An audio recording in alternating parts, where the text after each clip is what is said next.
Assalamualaikum warahmatullahi wabarakatuh. Saya Trisnanto dari kelas hukum ketiga dengan NIM 2008 1111111 yang akan memberikan contoh kasus tentang kealpaan. Dikutip dari ligitasi.co.id dengan judul berita itu, jeratan hukum bagi tersangka kasus hanyutnya siswa SMPN 1 Turi Sleman. Publik dikejutkan dengan insiden hanyutnya siswa SMPN 1 Turi di Sungai Sempor, Desa Donokerto, Kecamatan Turi, Kabupaten Sleman, Daerah Istimewa Yogyakarta, pada Jumat tanggal 21 bulan 2 2020 hingga Selasa tanggal 25 bulan 2 2020. Korban tewas dikabarkan sebanyak 10 siswa. Peristiwa itu terjadi ketika SMP 1 Turi mengadakan susur Sungai Sangor pada kegiatan kepramukaan yang diikuti oleh sekitar 249 siswa, dibimbing dengan 4 orang pembina.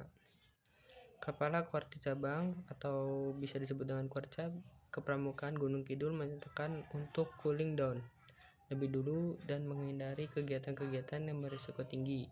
Sikap itu juga mendapat dukungan dari Wakil Bupati Gunung Kidul sebagai akibat dari insiden di Sungai Sempor tadi. Akibat kejadian itu, Kepolisian Resor Sleman melakukan penyelidikan dan penyidikan dengan memeriksa saksi-saksi yang terjun langsung ke lokasi kejadian serta melakukan tindakan-tindakan yang perlu untuk mengumpulkan bukti-bukti. Hasilnya, sampai dengan Selasa tanggal 25 bulan 2 2020, penyidik Kepolisian Resor Sleman menetapkan 3 pembina pramuka SMP 1 Turi sebagai tersangka, yakni atas nama Isban Yopi Rianto dan Danang Dewo Subroto. Untuk mempermudah proses penyidikan, maka penyidik melakukan upaya paksa berupa penahanan terhadap 3 tersangka tersebut.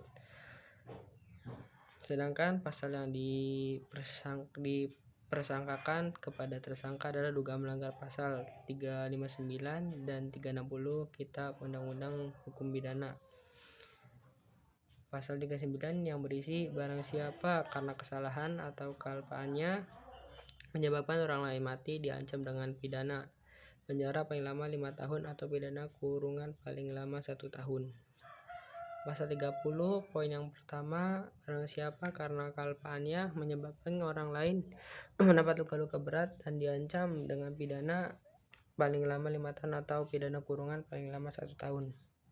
Poin yang kedua, barang siapa karena kealpaannya menyebabkan orang lain terluka sedemikian rupa sehingga timbul penyakit atau halangan menjalankan pekerjaan jabatan atau pencarian selama waktu tertentu diancam dengan pidana penjara paling lama 9 bulan atau pidana kurungan paling lama 6 bulan atau pidana denda paling tinggi Rp4.500. Penerapan pasal tersebut tentunya telah melewati proses pengkajian dan penelitian terhadap alat-alat bukti, pengumpulan barang bukti, investigasi lapangan dan korban meninggal dunia maupun korban luka. Kedudukan alat bukti sebagaimana diatur dalam pasal 184 ayat 1 KUHP sangat penting untuk menentukan pasal yang dipersangkakan agar kasus posisinya benar adanya. Yang perlu digarisbawahi dari kedua pasal di atas adalah kalimat karena kesalahannya atau kealpaannya. Karena dengan kalimat itu, kedua pasal itu memiliki karakteristik yang berbeda dengan pasal-pasal lain di dalam KUHP, di mana dalam ilmu hukum pidana kedua pasal itu dikategorikan sebagai delik culpa dan dapat dihukum. Maksud dari delik culpa di sini adalah tindakan pidana yang terjadi karena adanya kesalahan atau kelalaian atau kealpaan dari pelakunya. Delik culpa dapat dikatakan sebagai lawan dari delik sengaja atau terjadinya tindakan karena adanya unsur kesengajaan atau kehendak dari pelakunya.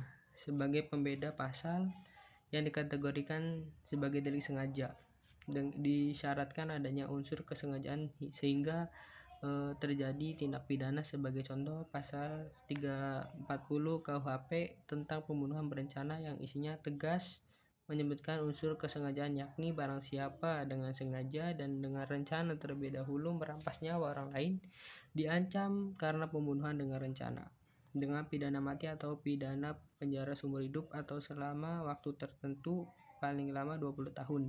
Jadi untuk menerapkan pasal 340 KUHP ini harus dibuktikan dengan unsur kesengajaan pelaku. Tanpa kesengajaan maka pelaku tidak bisa dijerat dengan pasal itu. Dalam kasus hanyutnya siswa SMP 1 Turi di atas, pasal 359 dan 360 KUHP tidak mempersyaratkan unsur kesengajaan. Tetapi pasal itu mempersyaratkan unsur karena kesalahannya atau kealpaannya yang memiliki makna berlawanan dengan kesengajaan. KUHP sendiri tidak memberikan arti dari kesalahan atau kealpaan. Oleh karena itu perlu merujuk kepada pendapat ahli hukum pidana dan hukum lainnya ini sebagai parameter dan memudahkan dalam menerapkan pasal.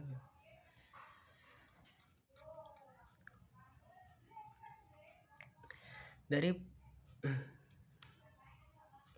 proses penyidikan kasus hanyutnya siswa SMP 1 Turi, maka untuk menerapkan pasal 359 dan 360 KUHP berkaitan dengan unsur dengan kesalahannya atau kealpaannya harus diukur dengan parameter yang disampaikan oleh para ahli, yakni tentang perbuatan ketiga tersangka mencerminkan kekurang hati-hatian atau lalai, kekurang waspadaan, kesembronoan atau keteledoran, kurangnya menggunakan ingatan atau kehilafan, atau sekiranya dihati-hati, waspada, tertib, dan ingat peristiwa itu tidak akan terjadi atau dapat dicegah.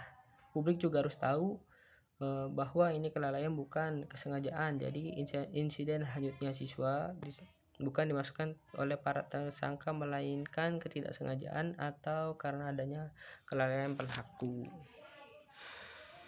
Semintas perbuatan ketiga tersangka memenuhi parameter tersebut, dasar faktanya adanya informasi bahwa salah satu tersangka tidak berada di lokasi kejadian untuk mengawasi atau membimbing siswa-siswanya berjumlah 249 siswa. Kemudian fakta tentang tidak sebandingnya antara jumlah siswa yang mengikuti susur sungai Sangol dengan pembina yang saat kejadian hanya berjumlah 4 orang.